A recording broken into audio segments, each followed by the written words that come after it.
तो मैं रविंद्र कुमार आपका अपने रविंद्र स्टडी सेंटर में स्वागत करता हूँ। आइए आज यूपी बोर्ड की क्लास 10 की हिंदी का पहले चैप्टर सूदा जी की व्याख्याओं को समझने की कोशिश करते हैं। व्याख्या उनका पद दिया हुआ है। चरण कमल बंद हरि राई, जाकी कृपा पंगु गिरि लंघे, अंधे को सब कुछ दर्शाई, बहिरो सुने गूंग पुनि बोले, रंग चले सिर छत्र धराई, सूर्यदास करुणामय बार बार बंद ती पाई। इसकी व्याख्या समझते हैं। इससे पहले इसके संदर्भ के बारे में जानेंगे। आइए संदर्भ देखते हैं। प्रस्तुत वंदना पद महाकवि सूदा जी द्वारा रचित सूरसागर महाकाव्य से लिया गया है। यह हमारी पाठ्यपुस्तक खंडकाव्य के पद के अंतर्गत संकलित है। प्रसंग के बारे में देखते हैं।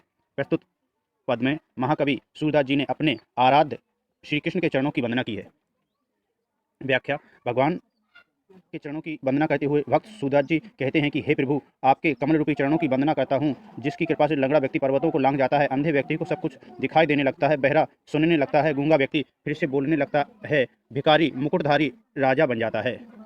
सूरदास जी कहते हैं कि हे करुणामयी स्वामी, मैं ऐसे अद्भुत चरणों की बार बार वंदना करता हूँ। काव्यगत सौंदर्य।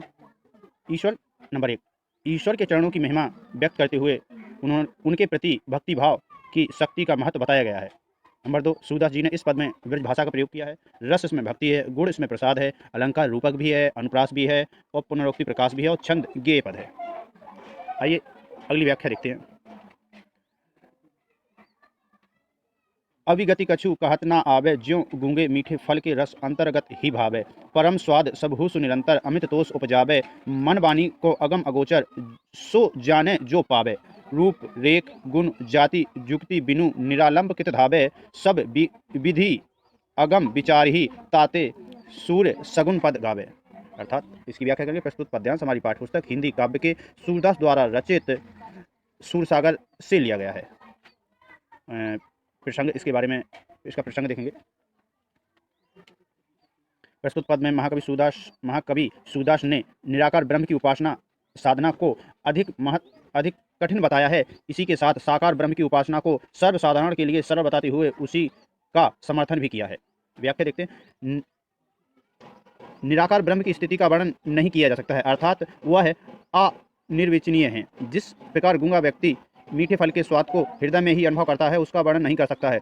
ठीक उसी प्रकार आनंद से भरे हुए और रसमय ईश्वर को प्राप्त करने का अलौकिक आनंद सभी को निरंतर अत्यधिक संतोष प्रदान करता है। मन और वाणी द्वारा परम ब्रह्म परम परमात्मा तक नहीं पहुंचा जा सकता है। ज्ञानेंद्रियां भी उनको पाने में असमर्थ हैं। उसे वही जान सकता है जो प्राप्त कर लेता है। उस निराकार ब्रह्म का ना कोई रूप है, ना पहचान है, ना हमें उसके गुणों का ही ज्ञान है। अतः बिना किसी आधार के कहाँ कहाँ दौड़ते रहें। अतः सूरदास जी कहते हैं, निर्गुण को सब प्रकार से सगम मानकर मैं सगुण ब्रह्म की लीलाओं का वर्णन करता हूँ। अर्थात निर्गुण ब्रह्म की उपासना कठिन है और सगुण ब्रह्म की आराधना आसान है और श्री कृष्ण के चरणों की ही वंदना करता हूँ।